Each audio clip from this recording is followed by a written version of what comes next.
Buenas tardes, esto es una clase de sociales nivel 1, distancia, en la que voy a continuar con el tema 3, que también entra en el examen de la primera evaluación.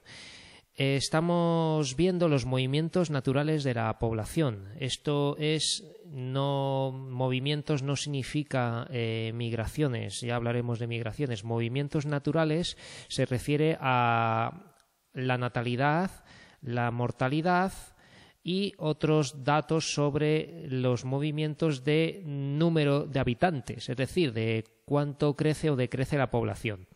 Entonces, vamos a hablar primero de lo que se entiende por movimiento natural o vegetativo, que es esto, el aumento o la disminución de la población debido a la natalidad y la mortalidad. ¿De acuerdo? Si yo os preguntara en el examen qué son los movimientos naturales o qué es el movimiento natural o vegetativo de la población, se refiere al aumento o la disminución de población. La natalidad es el número de nacimientos que se producen en una población determinada durante un año.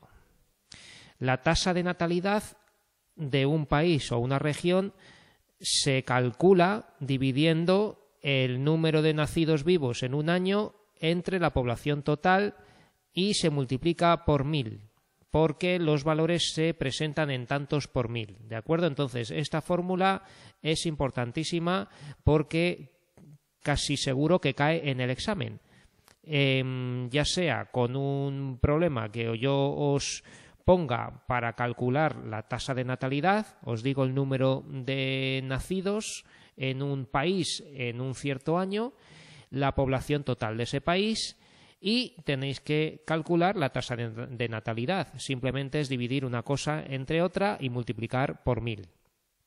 Y presentar el resultado con este símbolo, este por ciento, pero con dos ceritos abajo, que significa tantos por 1000. ¿De acuerdo? Entonces, esto es la tasa de natalidad. En un lugar con una población envejecida o con pocas mujeres suele haber menos nacimientos. Obviamente, si las mujeres son muy mayores y ya no están en edad de tener hijos o hay pocas mujeres, hay pocos nacimientos. Los países desarrollados presentan unas tasas de natalidad inferiores al 20 por 1000, mientras que los menos desarrollados la mantienen en valores superiores que llegan incluso al 50 por 1000. Las causas de esta desigualdad en el número de nacimientos son muy diversas. Por ejemplo, que los hijos suponen en muchos lugares una importante ayuda económica en el trabajo y garantizan el futuro de la familia. Esto es la idea antigua de tener más hijos para que ayuden en el campo, en el negocio o lo que sea, ¿no? Y hay muchos países que creyendo que creen que teniendo más hijos van a tener más prosperidad económica y muchas veces no es así.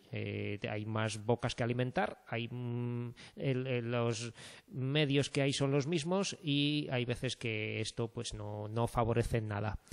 Las tradiciones culturales y las creencias religiosas que valoran la natalidad, ¿no? Ya creo que os dije el otro día lo de creced y multiplicaos que decía la Biblia, pero claro, eso era hace 2000 años, ¿no? Ahora mismo no hay necesidad de tener tantos hijos, ¿no? Se puede tener uno y ya está, pero eso, que hay tradiciones culturales y religiones que fomentan la natalidad, ¿no? Podemos tener países que pueden ser, no sé, si tanto cristianos como islámicos como judaizantes, ¿no? O luego también otras religiones que promuevan la procreación, tener más hijos, La incorporación de la mujer al trabajo es alta en los países desarrollados, lo que reduce las posibilidades de tener hijos. Claro, esto significa que una mujer que esté trabajando y tenga poco tiempo para cuidar hijos hace que no tenga hijos o que tenga menos, que tenga uno o dos como mucho, ¿no? Pero claro, y también depende del tipo de trabajo y de la responsabilidad que tenga esa mujer. Una mujer muchas veces, si tiene un cargo alto y está muy dedicada al trabajo, elige no tener hijos, ¿vale? Las campañas a favor de la natalidad o de control de la misma. Hay campañas que favorecen la natalidad. Se proporcionan ayudas económicas a la gente que tenga hijos y eso pues hace que, bueno, pues que la gente se decida a tener hijos o más hijos, ¿no? Y de control de la misma, pues ha habido momentos históricos y países donde se ha pedido que la gente no tenga más de uno o dos hijos, que no se podía tener todos los hijos que uno quisiera. Vale, entonces nos habíamos quedado aquí, que es la tasa de fecundidad. Dice así los apuntes. Otro aspecto importante que incide en el movimiento natural de población es la fecundidad. La tasa de fecundidad de una población indica la proporción de hijos que tienen las mujeres por término medio. ¿Cuántos hijos, digamos, hay según el número de mujeres? Se calcula dividiendo el número de nacimientos ocurridos en un año entre el número de mujeres en edad fértil, esto es, entre los 15 y los 49 años. El resultado se multiplica por 1000 porque también se expresa en tantos por 1000. Muy importante tantos por 1000, ¿de acuerdo? Podemos aprendernos esto también. Se calcula dividiendo el número de nacimientos en un año entre el número de mujeres en edad fértil. ¿De acuerdo? Esto de edad fértil podemos recordar fácilmente que es entre los 15 y los 49 años. Y el resultado se multiplica por 1000, porque también se expresa en tantos por 1000. ¿De acuerdo? Aquí tenemos la fórmula: tasa de fecundidad, número de nacidos vivos en un año, entre número de mujeres entre 15 y 49 años por 1000. Relacionado con la tasa de fecundidad tenemos el número medio de hijos por mujer a lo largo de su vida. Para asegurar el reemplazo generacional debe ser superior a 2,1 hijos. Algunos países, especialmente los desarrollados como España, están por debajo de la tasa de reemplazo, mientras otros, principalmente África, se superan los 5 hijos, ¿no? O sea que tengas en cuenta que si tenemos 2 habitantes, hombre y mujer, una mujer y un varón, ¿no? Pero que son 2 habitantes y tienen un solo hijo, cuando mueran esos 2, solo queda un hijo, ¿no? Vamos a hacer aquí un esquemita. Tenemos aquí un señor y una señora, ¿no? Aquí tenemos un señor y una señora. Y juntos van a tener un hijo, ¿vale? Pues, ¿qué pasa? Que cuando mueran los 2, ¿no? Tenemos que mueren, pues tenemos el 50% de la población, ¿vale? Entonces, ¿qué pasa? Que dice que por eso, para que haya un reemplazo generacional, tiene que haber 2 hijos por pareja, para que sea el mismo número de personas. Claro, ¿qué ocurre? Que ahora hablaremos de la inmigración. Si las personas tienen unos un hijo, otros 2 y tal, y más o menos, aunque pueda ir decreciendo el número de población, ¿no? Que vamos decreciendo lentamente, luego con la inmigración tenemos muchísima más gente y además los inmigrantes tienen más hijos. Entonces, esto no hay que tenerlo muy en cuenta, ¿no? Que hay que tener 2 o más hijos. No es una idea por si no hay inmigración. Un país cerrado, ¿no? Que donde nada más que estén los que están, efectivamente debería tener por cada pareja 2 hijos para que se mantenga el mismo número de personas. Pero si no hay... o sea que si hay inmigración no hay problema. Siempre va a crecer la población porque siempre va a entrar gente. ¿De acuerdo? Aquí tenemos un mapa donde nos dice cuántos hijos tiene una mujer de media en el mundo. ¿Cuántos hijos tiene una mujer, ¿no? De media en el mundo? Esto se refiere a esto, a la tasa de fecundidad, ¿vale? Y aquí nos pone eso, tasa de reemplazo generacional, ¿no? O sea que el reemplazo generacional, que es este 2,1, está entre este color marrón claro y el color crema, ¿no? O color arena, ¿vale? Que es este, ¿vale? Entonces,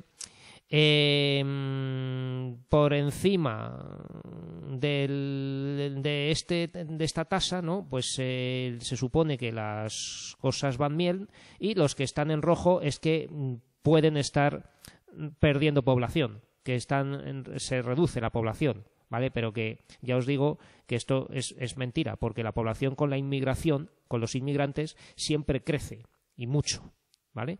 Entonces, claro, aquí vemos a España, ¿no? España, Portugal, Alemania, Polonia, Ucrania, Italia,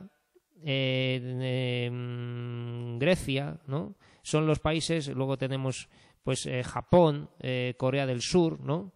Bueno, tenemos unos cuantos países donde dicen que hay mujeres que tienen menos de 2,1 de 2,1 hijos, ¿no? O sea, de reemplazo generacional, ¿vale? Entonces, esto, bueno, pues es lo que digo, ¿no? Que son países donde nacen menos niños, que hay mujeres que están muy ocupadas con el trabajo, que no hay políticas de favorecer la natalidad, y por tanto, pues bueno, pues estos países tienen, pues se supone que tienen mujeres que tienen menos hijos, ¿vale? Luego ya vemos que gran parte, la gran mayoría, está entre 1,5 y 2,1 hijos por mujer, ¿vale? 2,2 hijos por mujer, ¿no? Que son pues Canadá, Estados Unidos, Brasil, Colombia, ¿no? La Federación Rusa, China, bueno, todos, ¿no? O sea, casi muchos países desarrollados tienen 2 hijos por mujer.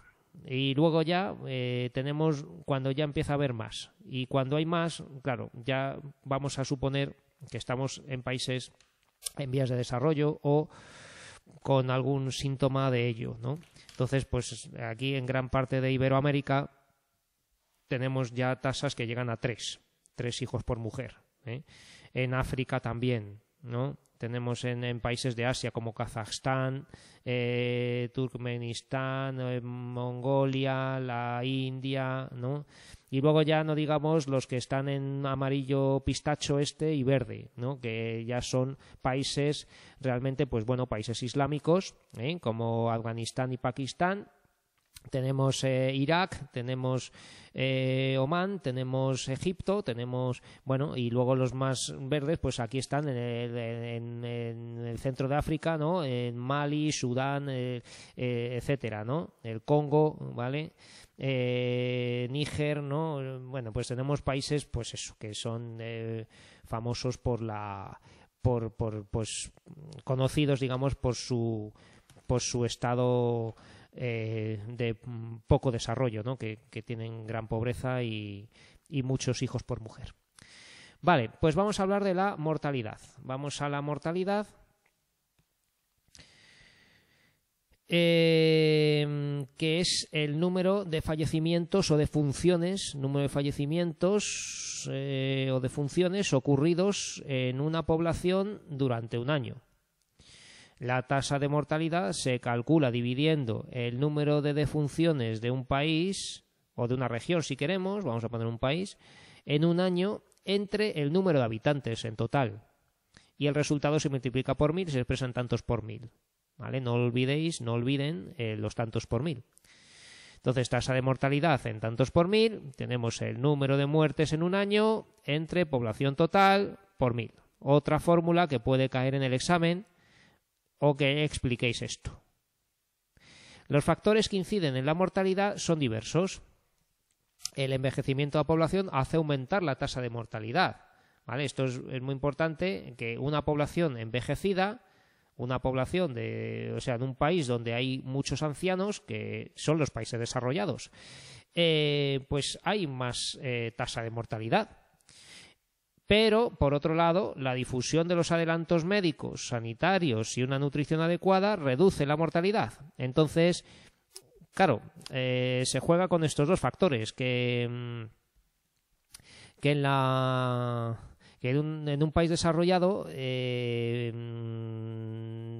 hay buena salud, hay adelantos médicos, hay buenos hospitales, hay buena nutrición, no falta comida, pero claro, la gente empieza a ser mayor y muere mucha gente también. Entonces tenemos ambas cosas, ¿vale?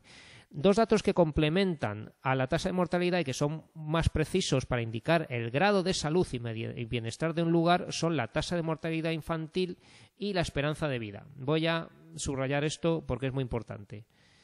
Dos datos que complementan a la tasa de mortalidad y que son más precisos para indicar el grado de salud y bienestar de un lugar, de un país, son la tasa de mortalidad infantil y la esperanza de vida. La tasa de mortalidad infantil se calcula dividiendo el número de defunciones de niños menores de un año entre el número de nacidos en ese año. Y el resultado se multiplica por 1000 y se expresa en tantos por 1000 como hasta ahora. ¿Vale? Entonces, tasa de mortalidad infantil en tantos por 1000. Defunciones de niños menores de un año. Número total de nacidos vivos por 1000. Los niños menores de un año son más propensos a morir por padecer desnutrición y falta de cuidados médicos. Y, por tanto, los países pobres tienen una alta tasa de mortalidad infantil. ¿De acuerdo? Por ejemplo, mientras que en algunos países desarrollados, incluido España, está por debajo del 3 por 1000, mueren 3 niños de cada 1000, ¿vale? En algunos países de África subsahariana, como Somalia o la República Centroafricana, hay valores del 80 por 1000 y en Afganistán llega a superar el 100 por 1000, lo que quiere decir de cada 10 niños nacidos, 9 llegan a cumplir un año, ¿vale? Que esto quiere decir que lo mismo que muere 1 de cada 10, 1 de cada 10. ¿Vale? 1 de cada 10 niños, pues son bastantes. Claro, eso pues es en el caso de Afganistán, que tenemos el 100 por 1000 de mortalidad infantil. Vale, la esperanza de vida al nacer muestra el número promedio de años que se espera que viva un recién nacido, si las condiciones de mortalidad actuales no cambian a lo largo de su vida. ¿Vale? Entonces, ¿qué es la esperanza de vida de un niño? La esperanza de vida al nacer muestra el número promedio de años que se espera que viva un recién nacido. Vamos a ver que viendo cuántos niños mueren, cuántos nacen, cuántos mueren, ¿no? Pues se puede más o menos calcular cuántos años va a vivir un niño de media. ¿Vale? Porque cuando mueren muchos, pues se piensa que claro, o sea, si tenemos en cuenta que la longevidad en el espacio vital, digamos, lo que vive una persona en España puede ser unos 70 o 75 años, ¿no? De una persona que no tenga accidentes o lo que sea. Entonces eso es la esperanza de vida de una persona en total. Pero claro, si tenemos en cuenta los niños hasta cierta edad, podemos calcular también esa esperanza de vida de los niños, ¿no? Como ocurría en la tasa de mortalidad infantil, la esperanza de vida al nacer es mayor en los países desarrollados, ¿vale? La esperanza de vida al nacer es mayor en los países desarrollados. Es normal que un niño pues llegue a su edad adulta o que viva más. Entonces vemos aquí la esperanza de vida de un niño, no, de una persona, ¿no? Estamos viendo con este código de colores en verde lo que está muy bien y en rojo lo que está muy mal, ¿no? Entonces, vemos que los países donde se puede vivir más de 80 años son Canadá, Suecia, Noruega, Finlandia, Islandia, Inglaterra, Irlanda, ¿no? Países de Europa. Y tenemos Portugal, España, Francia, Suiza, Italia, República Checa, Alemania y los Países Bajos, Bélgica, Holanda, Luxemburgo, Dinamarca, ¿vale? Australia también aquí y la Guayana Francesa, ¿no? Que está aquí en América, vale. Pero luego, ya donde, pues bueno, pues la gente vive bastante, pero no tanto, pues tenemos muchos países, ¿no? Estados Unidos, México, que Estados Unidos, no tenemos que pensar en Estados Unidos siempre como un país muy desarrollado. Anda que no hay mucha gente pobre, ¿no? Muchos afroamericanos, negros, que a los que el Estado, pues muchas veces los desprecia, ¿no? Muchos hispanos, muchos mexicanos y gente que vive pobremente, ¿no? En Estados Unidos. O sea que Estados Unidos no es un país muchas veces tan rico como se piensa. Y luego en países de Iberoamérica, pues claro, tenemos también, bueno, pues de entre 70 y 75, ¿no? Y solamente aquí aparece en rojo, en un naranja, digamos, cercano al rojo Bolivia, y esta Guayana de aquí, ¿vale? Entonces tenemos como país más, bueno, donde no se vive tanto, Bolivia. Y luego, pues en Asia, pues tenemos Mongolia, la India, Pakistán, Afganistán, bueno, en fin, un poco todo esto de Birmania, ¿no? Aquí tenemos Irak, tenemos Omán o Yemen, ¿no? Tenemos, bueno, y de África, pues como pueden imaginar, muchísimos países de África tienen poca esperanza de vida. Tienen poca esperanza de vida, ¿no? Y los de menos de 60 años, pues ahí están. Nos podemos fijar en que coinciden bastante con los de la tasa de fecundidad. Es decir, que van a nacer muchos niños, pero van a morir muchos. Y por eso baja la esperanza de vida. Por eso coincide. Donde hay poca esperanza de vida, donde se vive menos, es donde más niños nacen, porque son los países más pobres. ¿De acuerdo? Bueno. Movimientos migratorios. Y ahora ya sí. No estamos viendo, hemos hablado de movimientos naturales. ¿Vale? ¿Dónde está? Los movimientos naturales de población. ¿Vale? Voy a ponerlo esto en otro color para que lo veamos bien y no confundamos una cosa con otra. Movimientos naturales de población. Y ahora vamos a hablar someramente de movimientos migratorios. Bien, se denominan migraciones a los desplazamientos de la población de un lugar a otro con la intención de establecerse de manera permanente o temporal en el lugar de destino. Migraciones, pues no es irse de vacaciones, es para vivir un tiempo o siempre. Emigración es la salida de habitantes de un país, inmigración es la llegada de personas a un país. ¿De acuerdo? Entonces esto lo podéis subrayar todo. ¿Vale? Se denominan migraciones a los desplazamientos de la población de un lugar a otro con la intención de establecerse de manera permanente o temporal. Emigración es la salida de habitantes de un país, inmigración es la llegada de personas a un país. El saldo migratorio es la diferencia entre el número de inmigrantes y el número de emigrantes. El saldo migratorio es la diferencia entre el número de inmigrantes, personas que llegan a un país, y el número de emigrantes, personas que abandonan un país. Entonces tenemos esta fórmula que también hay que saberse. Saldo migratorio es el número de inmigrantes menos el número de emigrantes. Vamos a ver cuántos vienen y cuántos se van. Entonces puede ser que nos salga negativo si se va de nuestro país más gente de la que entra.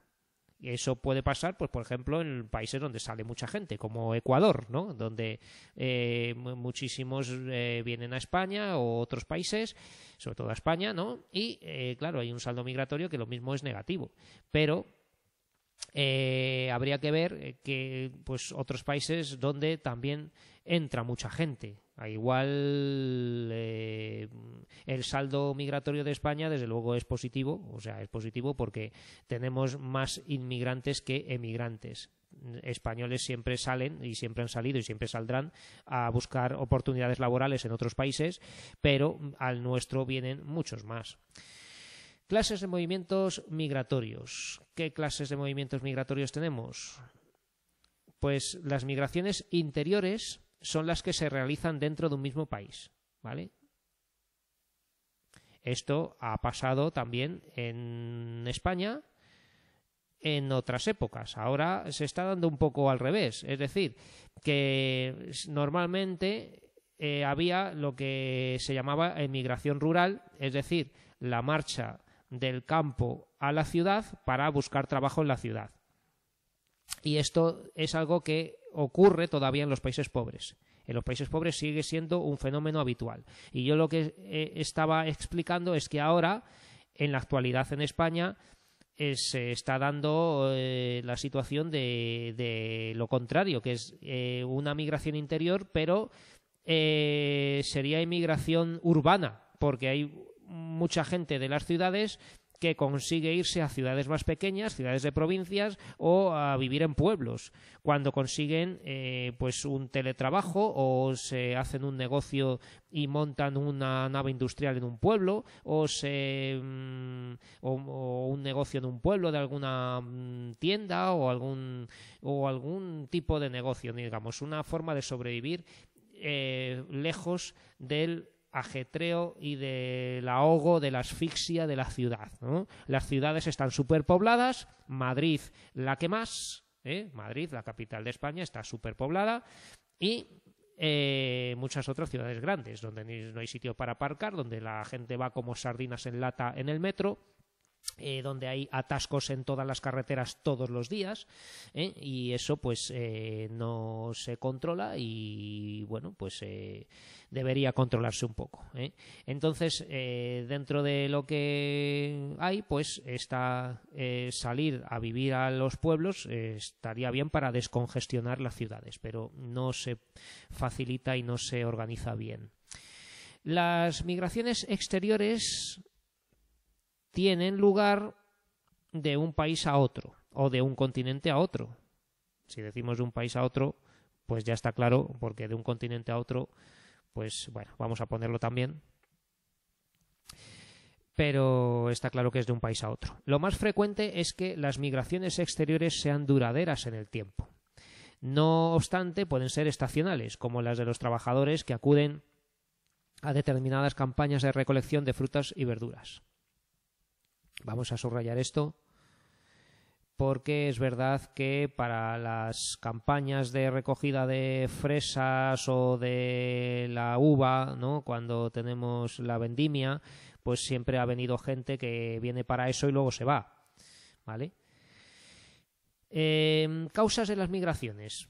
Las causas de las migraciones pueden ser referentes a los motivos que empujan a las personas a trasladar su residencia a otro lugar geográfico, y son estas 4, ¿vale? Las causas de las migraciones podemos también darle un pequeño repaso, porque puede que tengáis que explicar algo de esto en el examen.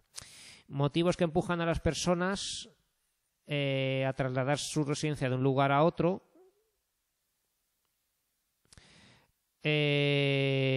Pues son las siguientes: motivos económicos, motivos sociales y culturales, motivos políticos y motivos medioambientales. Voy a leer rápidamente cada uno.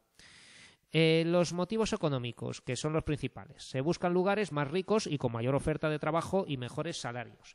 En 2019 hubo 169 millones de trabajadores migrantes en el mundo. Más de la mitad se desplazó hacia América del Norte y Europa. Motivos sociales y culturales. Son migraciones por estudios o por vivir en un lugar con un mejor clima. Pensemos en población jubilada europea que fija su residencia en la costa española. En la costa levantina, como todo el mundo sabe, hay muchísimos alemanes, hay muchísimos rusos, hay muchísimos holandeses, bueno, pues de otros países europeos más ricos que España y que tienen peor clima también, entonces vienen a España comprando barato, viviendo barato y además con más sol y mejores playas y de todo, Pues eso es un motivo social más que económico. Motivos políticos. Hay personas que abandonan sus países para huir de las guerras o de regímenes políticos que los persiguen por razones ideológicas o religiosas. Por ejemplo, la guerra entre Rusia y Ucrania provocó que en 2022 más de 3 millones de ucranianos se desplazaran a otros países. ¿eh? Entonces, esto es un dato reciente. Estamos en 2024, tenemos datos aquí de 2022 que ha preparado muy bien mi compañero de este año de sociales y a quien agradezco todos estos apuntes. ¿Vale? Entonces, por causas de una guerra o por una guerra que a lo mejor ha terminado ya, pero el régimen de los vencedores reprime, persigue a los vencidos, ¿no? Y claro, eso obliga a la gente a huir, como en la Guerra Civil Española hace casi 100 años, cuando ganó el bando franquista y los republicanos tuvieron que huir. Entonces eso también produce emigración, produce salida de habitantes de un país a otro. También dice aquí motivos medioambientales. Existen movimientos migratorios debidos a un cambio repentino o progresivo en el medio ambiente que incide adversamente en la vida de las personas, como sequías, inundaciones, desertización, plagas, terremotos, malas cosechas. Así que los motivos medioambientales también son causa de emigración.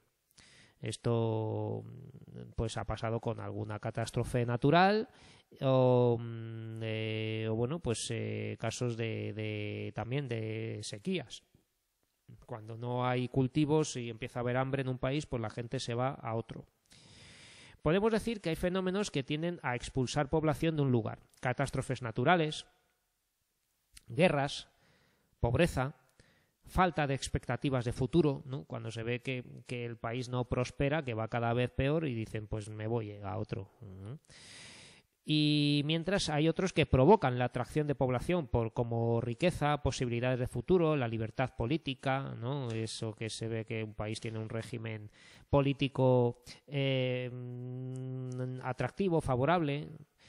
Y claro, eso pues ha pasado que se ha dicho que Australia y Nueva Zelanda, ¿no? Nueva Zelanda, que está aquí, es el país que menos paro tiene en el mundo, que acoge inmigrantes para trabajar porque les falta mano de obra de trabajos cualificados. En Canadá también se ha dicho que se vive muy bien y que emigrar es buena idea para allá, pero claro, las políticas de inmigración de países como Canadá o Nueva Zelanda no son como las de España ni de lejos. Son países que piden tener una formación académica, no tener ningún antecedente delictivo, no tener tal, o sea, piden muchas cosas para poder tener un visado, o sea, lo que es poder permanecer allí un tiempo viviendo y trabajando. No quieren gente que no tenga nada o que encima pues no sepan seguro si va a ser rentable.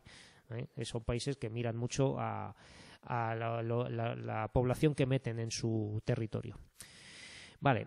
Bueno, pues ahí están aquí en verde, principales destinos de flujos migratorios. Los que están en verde son los que, como acabo de decir, acogen a gente porque hay posibilidades laborales, porque hay un régimen político que permite que la gente entre. Y tenemos Canadá, Estados Unidos, Australia, Sudáfrica y toda Europa. Aquí tenemos toda Europa, Irlanda no tanto, ¿no? Irlanda la verdad es que es un país que, a pesar de haber emigrado mucho, no es un país que sea muy simpatizante de la inmigración. No es un país que permita, aparte que es caro, es muy caro, es como en Reino Unido, ¿no? Pero bueno, es distinto. Pues hay Francia, España, Alemania, Polonia, Italia, ¿no? Turquía también parece que se puede ir a Turquía a vivir y trabajar, ¿no?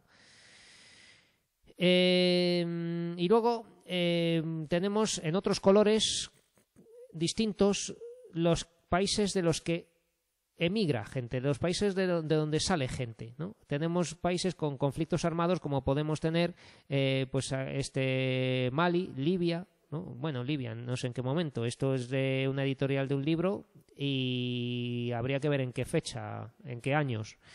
Y está aquí pues Afganistán, está Ucrania. Sabemos que lleva tiempo ya en guerra con Rusia. Yemen, ¿no? Y luego pues inestabilidad política, todos los que están en naranja, Venezuela, como todo el mundo sabe, ¿no? Con estos hechos, ¿no? Que no voy a meterme en ellos, ¿vale? De Venezuela, pues claro, ha salido mucha gente, sobre todo a España. Vale, también tenemos aquí pues algunos países de Centroamérica, ¿no? Como pues eso, como Nicaragua o Guatemala, ¿no? Estos países de Centroamérica de donde también sale gente. Otros con catástrofes naturales, pues hemos puesto aquí Mozambique, ¿no? Que está así un poco rayada en dos colores porque también tiene otros problemas. Sequía o hambrunas, bueno, pues aquí también Somalia principalmente, ¿vale? Y otros países de África. Así que, bueno, pues con ver un poco la televisión y las noticias uno ya sabe un poco de todo esto. Vale, consecuencias de las migraciones. Pues los movimientos migratorios tienen consecuencias importantes en la población de los lugares de salida y de acogida. Hacen variar el número de habitantes de un país o región. Propician los intercambios y las mezclas étnicas y culturales, para bien y para mal, ¿no? Hay a veces que se generan conflictos con estas mezclas étnicas y culturales, más bien culturales, y otras veces pues que que se intercambia información, cultura, costumbres y se enriquece un poco una sociedad con distintas formas de comprender la vida, de todo tipo de lo que tiene la cultura, pues alimentos, música, etcétera. Proporcionan mano de obra en los lugares y países que reciben emigrantes, ¿vale? Entonces, esto es fundamental. O sea, esa es, digamos, la causa que favorece la inmigración en un primer término. La necesidad de mano de obra y que se pague debidamente a la gente cuando busca trabajo, ¿no? Entonces, esto es el principal motivo que realmente más que una consecuencia es un motivo de emigración, ¿no? La mano de obra.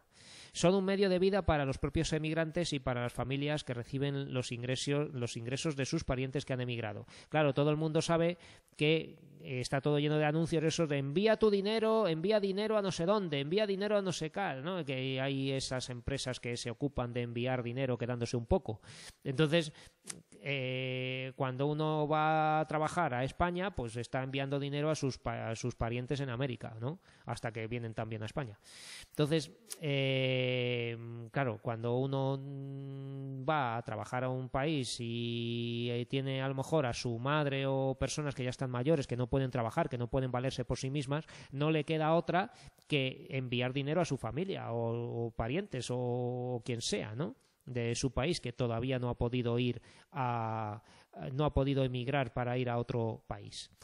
Bueno, en ocasiones provocan reacciones racistas o xenófobas, es decir, el de rechazo a los extranjeros. Claro, eso también ocurre con las migraciones, ¿no? Que es lo que estaba yo preanunciando cuando estaba hablando de las mezclas étnicas y culturales. Cuando tenemos además a veces guetos o barrios o zonas donde hay mayoría de una población recién llegada y quedan autóctonos o locales que son de allí y se ven privados del parque donde jugaban, de un piso que quieran comprar en ese barrio y que ya no hay porque lo han comprado todos los otros, los inmigrantes o lo que sea, y provoca pues que se tengan que ir de allí los propios locales autóctonos, ¿no? Porque colonizan ese lugar los que han llegado, ¿eh? Entonces eso pues ocurre y claro, puede provocar reacciones racistas, xenófobas, ¿no? Bueno, algunos emigrantes acceden a sus destinos de forma clandestina. Los inmigrantes irregulares, sin permiso de residencia ni de trabajo, se encuentran en una situación de desprotección y en muchas ocasiones sujetos a explotación laboral, largas jornadas de trabajo, escaso salario, prestaciones sociales insuficientes, etcétera, ¿no? Y esto también nos pasa en nuestro país, en España, con las famosas pateras que vienen de subsaharianos o de magrebíes también a España. Vienen a través del estrecho de Gibraltar y luego incluso pues desde América pues vienen en avión directamente, porque como no hay unas políticas muy efectivas para controlar la gran masa de población de inmigración que viene a España, pues claro, pues no hace falta venir en patera, no hace falta venir en cayuco, puede venir en avión a España y quedarse siendo irregular, ¿de acuerdo? Porque no hay una política muy eficaz en esto. En otros países también. En Italia, por ejemplo, también ocurre que llegan muchos por el mar, ¿no? Y por tierra o por cualquier medio, ¿no? La gente necesita sobrevivir, tiene que ir a un país huyendo de la guerra, huyendo del hambre, entonces van como pueden, ya sea en barca, en cualquier embarcación, en avión o en lo que sea, ¿no? Antiguamente en los trenes la gente se metía de polizones en los trenes, ¿verdad? O en los barcos también, de carga, pues hay quien se escondía en un contenedor o lo que sea. Entonces siempre ha habido gente que ha conseguido salir de su país y entrar a otro sin ser notado y se convierte en un emigrante, en un inmigrante irregular, ¿vale? Inmigrantes irregulares. El crecimiento natural y el crecimiento real de la población. Vamos a ver qué es el crecimiento natural y el crecimiento real. Vamos a subrayarlo porque esto es muy importante. El crecimiento natural o vegetativo de una población en un periodo de tiempo, en un año normalmente, es la diferencia entre el número de nacimientos y de defunciones y se suele medir en tantos por ciento. Entonces aquí encontramos una cosa muy importante, que restamos a los nacimientos las muertes, ¿no? Los niños que nacen y la gente que muere lo dividimos entre la población total y lo multiplicamos por 100. Y muy importante que esto ya es en tanto por 100, ¿vale? En tanto por 100, no en tantos por 1000. Todas las fórmulas que hemos visto hasta ahora eran en tantos por 1000, se calcula en tantos por 1000. La tasa de mortalidad infantil, la tasa de mortalidad, la tasa de fecundidad, la natalidad, todas estas fórmulas que hemos visto eran en tantos por 1000, mientras que ahora la tasa de crecimiento natural, TCN, ¿verdad? Vamos a ver la fórmula otra vez, que la ponga en pantalla. Tasa de crecimiento natural, que se abrevia como TCN, tasa de crecimiento natural, se calcula en tantos por ciento y es nacimientos menos defunciones entre población total por 100, ¿vale? Entonces, esta fórmula es muy probable que os la pida en el examen. Tenéis que saberosla. Los países adoptan medidas para contribuir al crecimiento natural de la población, esto es, políticas natalistas como en Francia, Suecia o Alemania, ¿no? Donde se favorece que las mujeres tengan hijos. Si mujeres solteras se les da ayudas y claro, muchas veces se encuentra que mujeres jóvenes con 18 o 20 años en países desarrollados tienen ya un niño, ¿no? Y claro, normalmente cuando se ve a una niña, una chica de 18 o 20 años con un niño, uno piensa que es una persona pobre, ¿no? Pues no, hay veces que hay países como estos donde una mujer jovencita pues dice, mira, que es que me pagan 400 euros al mes por tener un niño, pues voy a tener un niño, ¿no? Y luego el novio deja al novio, dice, bueno, pues ya voy a buscar otro novio, ¿no? Y todavía está madurando, aunque ya tengo un hijo, ¿vale? O toman medidas para reducir su crecimiento, o sea, políticas antinatalistas, como China hasta hace unos años, ahora ya no. Antes China no tenía recursos para poder asumir un crecimiento de población de cuando tenía 1.000 millones, ¿no? Ahora son 1.400 millones, está viendo que con la industrialización y con todo el desarrollo que tiene China puede construir más infraestructuras, puede producir más alimentos, puede explotar más su tierra, sus recursos y con ello puede tener más población. Hasta que vuelva a llegar a un tope, ¿no? Entonces, políticas natalistas, como por ejemplo Francia, Suecia o Alemania, ¿no? Y hay políticas antinatalistas como China hasta hace unos años, que ya no. No hay ninguna política antinatalista en el mundo ahora mismo, que yo sepa, ¿eh? Todo el mundo, todos los países promueven el crecimiento de población, ya sea con reproducción, ¿no? Como estamos viendo, fomentando que las mujeres tengan hijos, y con la inmigración, de la que hablaré dentro de un momento otra vez, ¿no? Entonces, eso favorece el qué, pues que haya que vivan mejor los ricos, ¿eh? Las personas que tienen más dinero y que están posicionadas en la escala más alta de la sociedad, que tienen su posición inalterable porque nunca van a llegar a ser pobres, ¿no? Son gente que tiene sus negocios, que tiene ya todo protegido y no les va a pasar nada. Lo que les viene bien es que haya más trabajadores, más gente pobre, para así vivir los ricos mejor, ¿verdad? Entonces, eso, pues, claro, a ver si va extendiéndose la idea de que por ser más no vamos a vivir mejor. Pero bueno. Para calcular cuánto crece realmente la población de una región o país, debemos tener también en cuenta el saldo migratorio. Entonces, volvemos a hablar de la inmigración, porque el saldo migratorio, ¿no?, es algo que hay que tener en cuenta aquí, ¿vale? Para calcular cuánto crece realmente la población de una región o de un país, debemos tener en cuenta el saldo migratorio. Entonces, tasa de crecimiento real, en tanto por ciento, son los nacimientos menos las defunciones, pero más inmigrantes y menos emigrantes, ¿no? O sea, hay que calcular cuánta gente ha entrado al país, los inmigrantes, y cuánta gente se ha ido del país, que son los emigrantes. Esto dividimos entre la población total y se multiplica por 100. También es en tantos por cien. Entonces, tasa de crecimiento real, ¿vale? Es la que incluye el saldo migratorio, que son los inmigrantes que entran y menos los emigrantes que salen. Las personas que entran al país en un año y las personas que salen del país en un año. Y claro, esto es imposible de calcular exactamente, porque los inmigrantes, sobre todo, nunca se sabe cuántos han entrado realmente, porque los que están censados, los que se sabe que han entrado, son muchos menos que los que han entrado realmente, porque siempre están los irregulares y los que por poca atención de la administración no se han tenido en cuenta, ¿vale?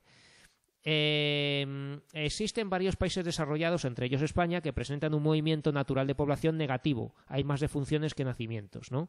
Dudo yo mucho que España tenga un saldo de población negativo, aunque no se contaran los inmigrantes, ¿eh? Que todo el mundo tiene hijos, mucha gente tiene hijos, pero bueno, existen varios países desarrollados, voy a subrayar esto, que no voy a subrayar España, que presentan un movimiento natural de población negativo. Hay más defunciones que nacimientos, pero que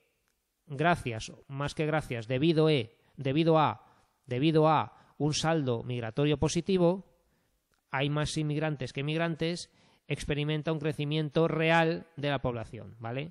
Va a dar un crecimiento real, el crecimiento real va a ser positivo, porque va a incluir los inmigrantes. Vale, y ahora habría que calcular esto, pero ya me he quedado sin tiempo en esta clase, en esta sesión. Entonces, voy a parar la grabación aquí y voy a continuar con otro vídeo en casa, en el que voy a hacer estos ejercicios y voy a terminar el tema, ¿de acuerdo? Porque este tema tiene que entrar en el examen que tenemos la semana que viene. Así que nada más, muchas gracias por vuestra atención y nos vemos en el siguiente vídeo.